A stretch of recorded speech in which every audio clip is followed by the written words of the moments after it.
अरे भाई ये शेरगढ़ की आवाज थोड़ा ही है, ये शेरगढ़ की आवाज नहीं है। दोनों हाथों की मुट्ठी बीच करके बोलेंगे भारत माता की। अरे पंजा मत दिखाइए भाई, इस पंजे ने ही तो इस देश को और प्रदेश को बर्बाद किया है। इसलिए मैं कह रहा हूं हनुमान जी की मुष्टिका बांधिए, हनुमान जी की मुष्टिका। बोलिए भारत माता की, भारत माता की। नांगड़ेचिया माता जी की, गाजड़ा माता जी की, आशापुरा माता जी की, बाबा रामदेव जी की, वीर तेजा जी की, बाबूजी महाराज की, जम्बेश्वर भगवान की, धौलिया धनी की, आप सभी की। आज के स्वतंत्रता शेरगढ़ के इस कार्यक्रम में मंच पर विराजमान आपके अपने ही लोकप्रिय सांसद, केंद्र में केंद्रीय संस्कृति एवं पर्यटन मंत्री सम्माननीय गजेंद्र सिंह जी शेखावत साहब, कैबिनेट में मेरे साथी, आपके अपने ही संसदीय कार्य मंत्री श्री जोगाराम जी पटेल साहब, अध्यक्ष जीव जंतु कल्याण बोर्ड एवं आपके पूर्व सांसद सम्माननीय जसवंत सिंह जी बिश्नोई साहब, आपके लाडले, आपके विधायक शेरगढ़ श्री बाबू सिंह जी राठौर साहब, एमएलए ओसिया श्री भैराराम जी सियोल साहब, पूर्व सांसद श्री मान सिंह जी जसोल साहब, मानवेंद्र सिंह जी जसोल साहब, जिला अध्यक्ष भाजपा श्रीमती ज्योति जानी जी, स्वतंत्रता के हमारे मंडल के अध्यक्ष, सरपंच या प्रशासक हैं श्री गोविंद सिंह जी चौहान साहब, मंच पर विराजमान सभी अतिथिगण, मेरे सामने बैठे मेरे पूजा योग बुजुर्गों, नौजवान दोस्तों, मेरी माता बहनों, सबसे पहले तो मैं आप सभी का वंदन करता हूं, अभिनंदन करता हूं, आप सभी को मैं प्रणाम करता हूं। निश्चित रूप से मैं बहुत ही सौभाग्यशाली हूं कि इस भूमि के सभी आप सभी लोगों का एक साथ मुझे दर्शन का लाभ मिला है, क्योंकि जैसा नाम है शेरगढ़ का वैसा ही काम है। इसलिए इस भूमि को मैं प्रणाम करता हूं, मैं इस भूमि को नमन करता हूं। भाई और बहनों, आपने देखा है कि 24 जुलाई से 9 जून तक लगातार पूरे राजस्थान में पंडित दीनदयाल उपाध्याय अंत्योदय संबल पखवाड़ा चल रहा है।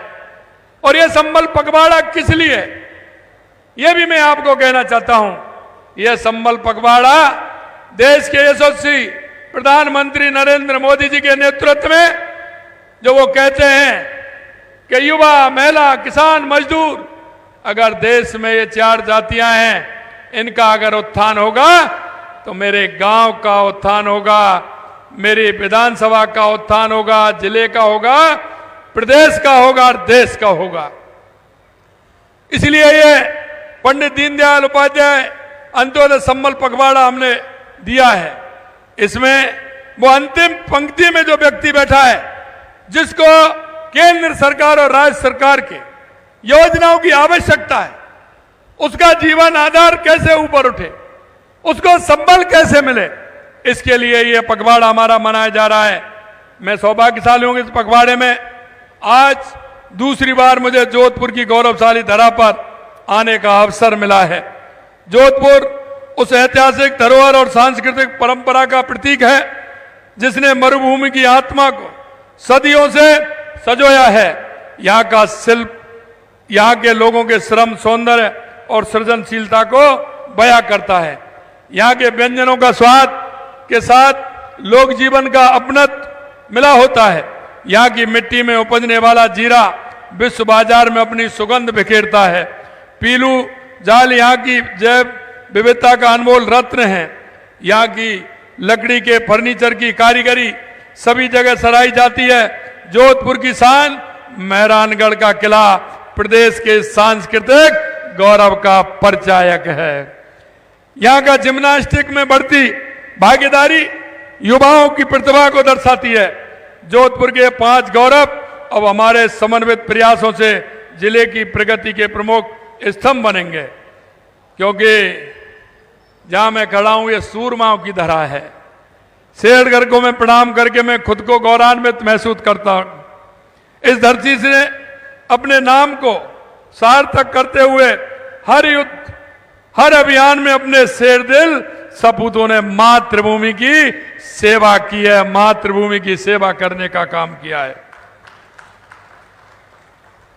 रणबांकुरों की धरती के लिए कहा जाता है, क्यों जावा तीरथ करण, क्यों जावा तीरथ करण की तीरथ रो काम, सूरा तीरथ शेरगढ़ धरा उजलो धाम।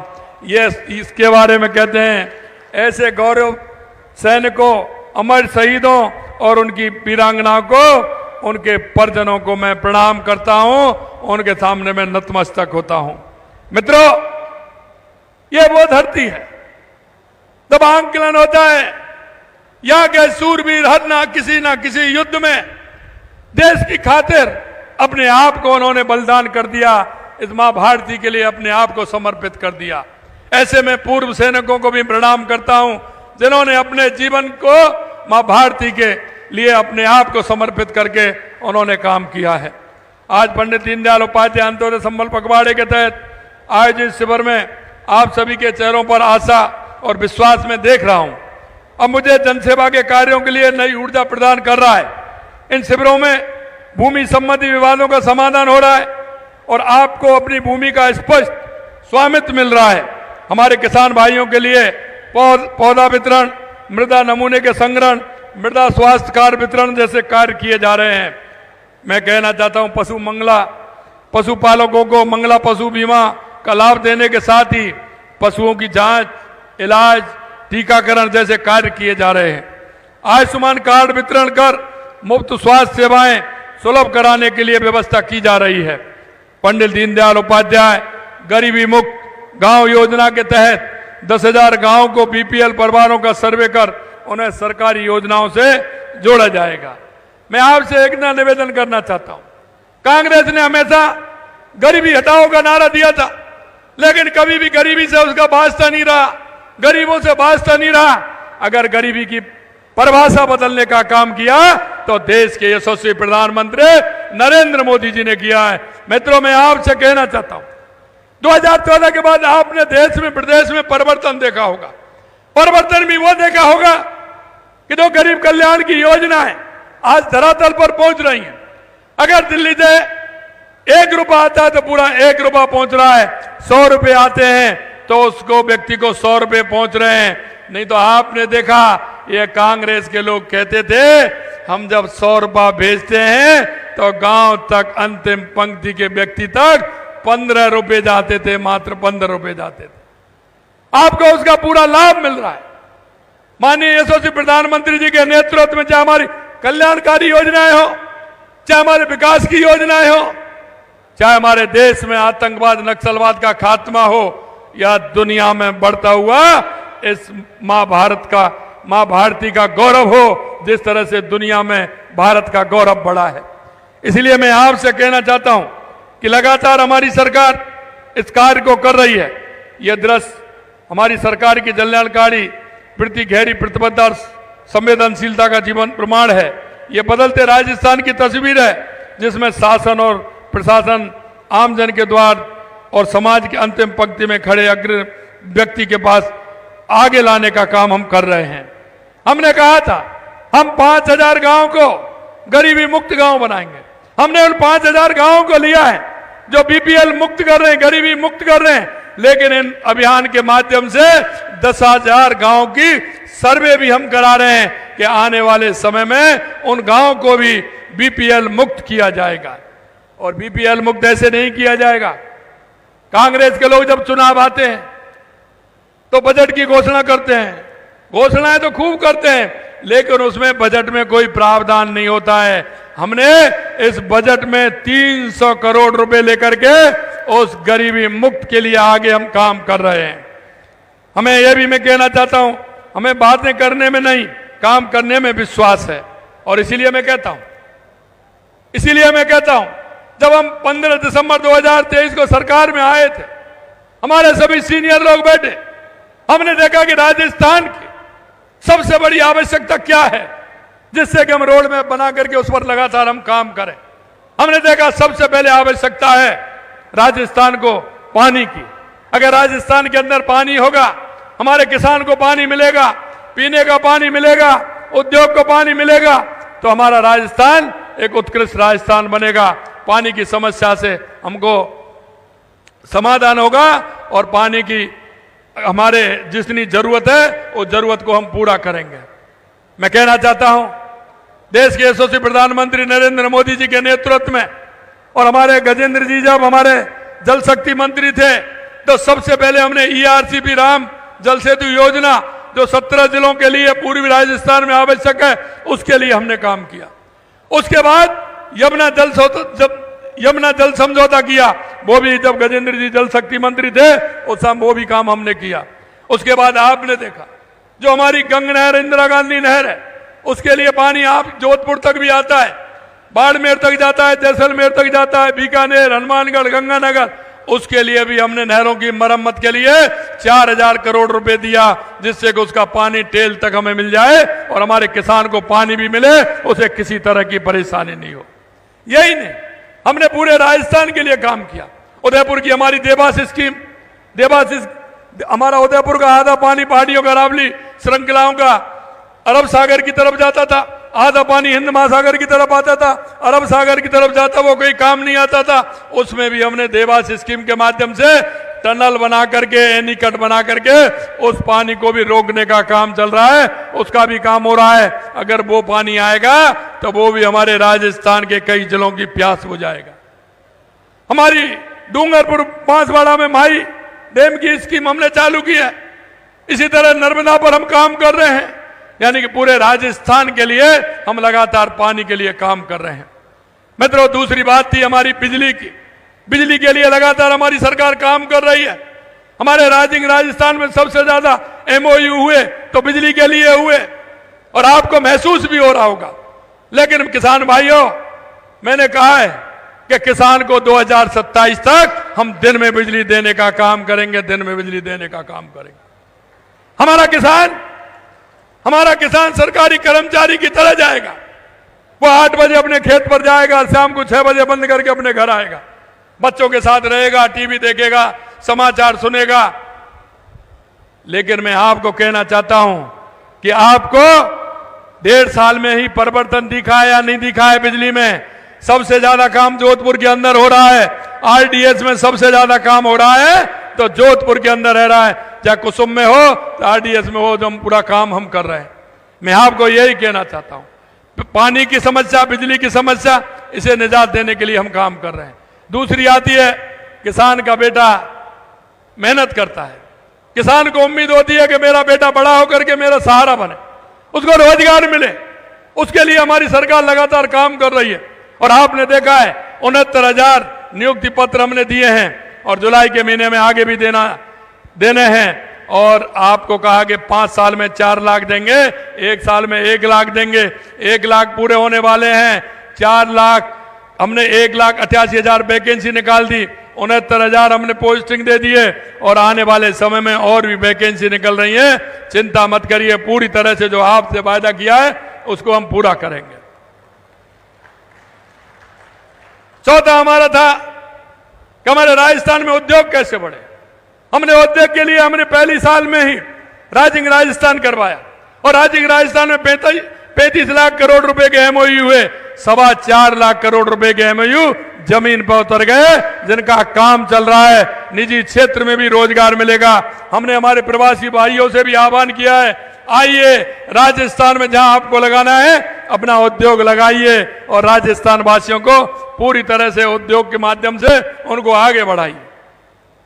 एक बार इस मंच के माध्यम से मैं उन सभी प्रवासी भाइयों को भी धन्यवाद देना चाहता हूं और भी हमारे आपके बीच के भाई हैं जो सूरत में रहते हैं, अहमदाबाद में रहते हैं, बॉम्बे में रहते हैं, हैदराबाद में रहते हैं, कलकत्ता में रहते हैं।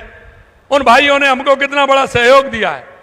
उन्होंने कहा है कि कर्म भूमि से मातृभूमि तक जल संचय के लिए वो काम कर रहे हैं। उनकी मशीनें चल रही हैं।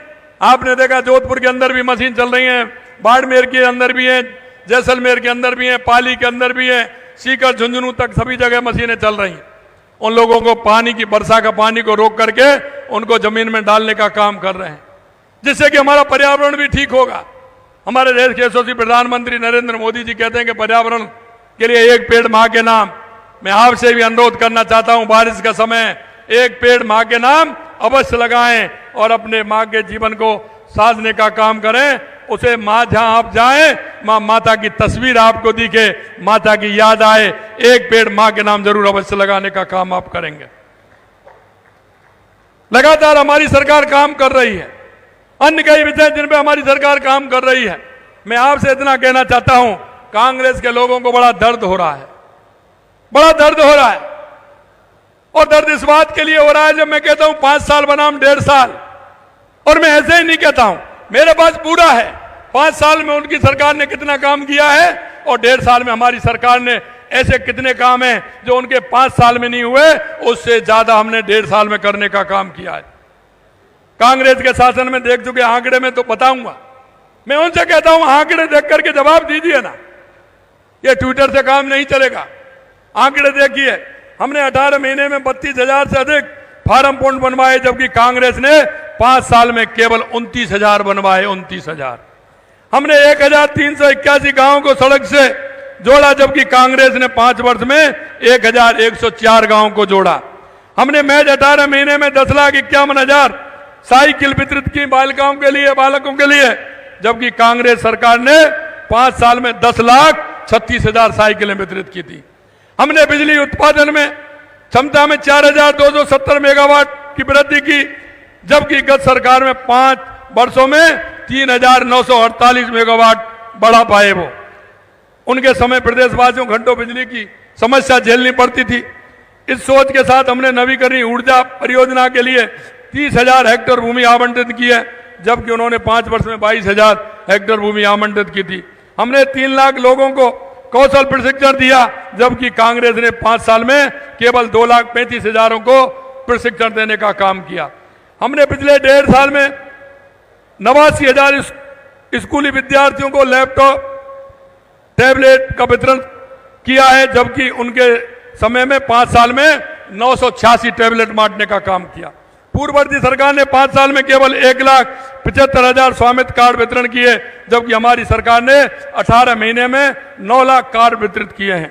हमारी सरकार अब तक 142 राजकीय महाविद्यालयों के भवनों का निर्माण करा चुकी है, जबकि गत सरकार ने 5 वर्ष में केवल 57 भवन बनाए थे। पूर्ववर्ती सरकार ने 5 साल में केवल 49 पशु चिकित्सालय को प्रथम श्रेणी चिकित्सालय में क्रमोन्नत किया। हमने 1.5 साल में 55 पशु चिकित्सालय क्रमोन्नत किए हैं। उन्होंने 13 प्रथम श्रेणी चिकित्सालय को बहुउद्देशीय पशु चिकित्सालय में क्रमोन्नत किया, जबकि हमारी सरकार ने 1.5 साल में 50 को क्रमोन्नत किया है। गत सरकार ने 5 साल में 1,517 नए राजस्व ग्राम सृजन किए थे। अब तक हमने 2,051 नए राजस्व ग्राम बनाने का काम किया है। यह मैं आपको इसलिए कहना चाहता हूं, कभी वो अगर आपके पास आए तो आप उनसे पूछना कि आप क्या कर रहे थे, आपकी सरकार कहां थी 5 साल, आपने क्या किया। अब हमसे कहते हैं, हमारे मंत्रियों से कहते हैं कि ये तो सर्दी हो, गर्मी हो, वर्षा हो, मुख्यमंत्री का तो भ्रमण रहता है। अरे क्यों नहीं रहेगा भाई, मैं तो किसान आदमी हूं, आप किसान हो तो खेत में काम करते हैं, तो गर्मी सर्दी की परवाह होती है क्या, आप बताइए, होती है क्या। हमारा किसान दिन रात मेहनत करता है, रात को भी मेहनत करता है। इसलिए मैं कहना चाहता हूं कि मैं भी किसान का बेटा हूं, मैं भी किसानियत का काम किया है। इसलिए किसानों के बीच में किसी भी समय मेरे को जाने की कोई दिक्कत नहीं है। मैं आपको इतना निवेदन जरूर करना चाहता हूं, आपके जो विधायक हैं ना शेरगढ़ के, वो बड़े होशियार हैं, वो बड़े होशियार हैं। वो कभी भी आते हैं तो आपकी ही चिंता करते हैं। मेरे से कहते हैं कि मैं मिलने आ रहा हूं, पेपर साथ में लाते हैं, ये भी कर दीजिए, ये भी कर दीजिए, ये भी कर दीजिए। मैं शेरगढ़ के बारे में बताना चाहता हूं आपको। मैंने जोधपुर जिले के चौमुखी विकास के लिए हमने ग्रीन फील्ड को जोड़ करके ग्रीन फील्ड हाईवे छोड़ दिए। हमने 3,541 करोड़ रुपए का बजट प्रावधान किया है। शेरगढ़ में अनुसूचित जनजाति छात्रावास खोलेंगे। शेखाला के कैतुकला के प्राथमिक स्वास्थ्य केंद्रों को सामुदायिक स्वास्थ्य केंद्रों में क्रमबद्ध कर दिया है। खुडियाला में 125 केवी जीएसएस स्थापित करने हेतु भूमि आवंटित कर दी है। बालेसर में 220 केवी जीएसएस के निर्माण के लिए भूमि आवंटित कर दी गई है। नाथडाउ में प्राथमिक स्वास्थ्य केंद्र को सामुदायिक स्वास्थ्य केंद्र में क्रमबद्ध कर दिया। शेरगढ़ में खेल स्टेडियम बनाने के लिए भूमि आवंटित कर दी गई। कानोड़िया प्रोतान में उप स्वास्थ्य केंद्र को प्राथमिक स्वास्थ्य केंद्र में क्रमबद्ध कर दिया। चामू में महाविद्यालय के लिए भूमि आवंटित कर दी गई है। बालेसर में नए कन्या महाविद्यालय के लिए भूमि आवंटित कर दी गई है। और इस तरह के कई रोडों के काम है लगातार दिए हैं। और विधानसभा में अगर बात करें रोडों के लिए और ऐसे भवन जो जीर्ण शीर्ण पड़े उनके लिए 28 करोड़ रुपए विधानसभा कोटे में मैंने बाबू सिंह जी और इन सभी विधायकों को राजस्थान के सभी 28 करोड़ रुपए 1.5 साल में दिया है। मेरे से सभी विधायक कहते हैं ये पहली बार मिला है, कभी भी हमने कोटे के पैसे मिलते कभी हमने नहीं मिला। हमने कहा आपको पता है, आपको अपने क्षेत्र का पता है कि आवश्यकता कहां है, आप उस आवश्यकता के हिसाब से आप हमको बना करके दीजिए, एस्टीमेट दीजिए, उस काम को हम पूरा करेंगे। अंत में मेरे भाइयों में इतना ही कहना चाहता हूं, ये लोग आते हैं कांग्रेस के लोग, जब चुनाव आते हैं झूठे सपने दिखाते हैं, चुनाव से पहले वायदा भी करते हैं। और कुछ तो ऐसे हैं जो अमर बेल पर टिके हैं, उनका नीचे भी धरातल नहीं है, ऊपर नहीं है। कुछ परजीवी भी है, वो परजीवी भी आपको कभी कभी आ जाते हैं। ऐसे परजीवियों का भी ध्यान रखो। और ऐसे जो लगातार इस प्रदेश के और देश के साथ जिस तरह से उन्होंने किया है, सबसे ज्यादा शासन किया, लेकिन ना गरीब का, ना किसान का, ना मजदूर का, ना युवा का कभी भला नहीं किया। ऐसे ये लोग कांग्रेस के लोग हैं। मैं आपसे अंत में इतना कहना चाहता हूं, हमारा प्रयास है कि समाज का कोई भी व्यक्ति, कोई भी परिवार सरकारी योजनाओं के लाभ से वंचित ना रहे।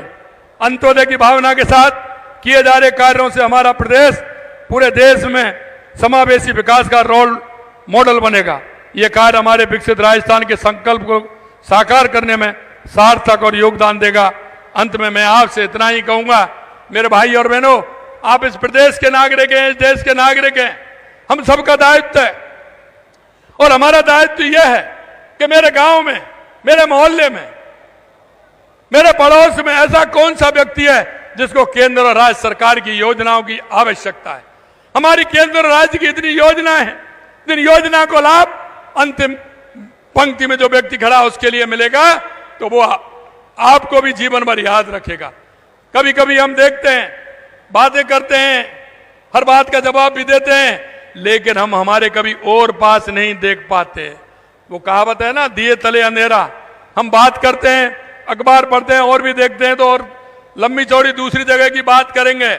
लेकिन मैं आपसे इतना निवेदन करना चाहता हूं, और वो निवेदन भी मैं आपसे इसलिए करना चाहता हूं मेरे भाई और बहनों, कि आपके पड़ोस में, आपके गांव में, आपके मोहल्ले में कोई भी ऐसा माँ हो, बुजुर्ग माँ हो, दिव्यांग बहन हो, दिव्यांग भाई हो, बेरोजगार युवक हो, हमारी केंद्र और राज्य सरकार की योजनाएं, इतनी योजनाएं चल रही हैं, उन योजनाओं का लाभ उस व्यक्ति को अगर मिलेगा तो निश्चित रूप से उसका जीवन स्तर उठेगा। इसलिए मैं आपसे इतना ही कहना चाहता हूं, उन सभी लोगों के लिए आप सभी को काम करना होगा, जिससे कि हमारा राजस्थान उत्कृष्ट राजस्थान बने, विकसित राजस्थान बने। आप इतनी बड़ी संख्या में आज यहाँ पधारे हैं, दिल की गहराइयों से मैं आप सभी का बहुत बहुत अभिनंदन करता हूं। आप सभी को बहुत बहुत धन्यवाद। आप सभी के सहयोग से हम इस लक्ष्य को अवश्य प्राप्त करेंगे। बहुत बहुत धन्यवाद। जय हिंद, जय भारत, जय राजस्थान।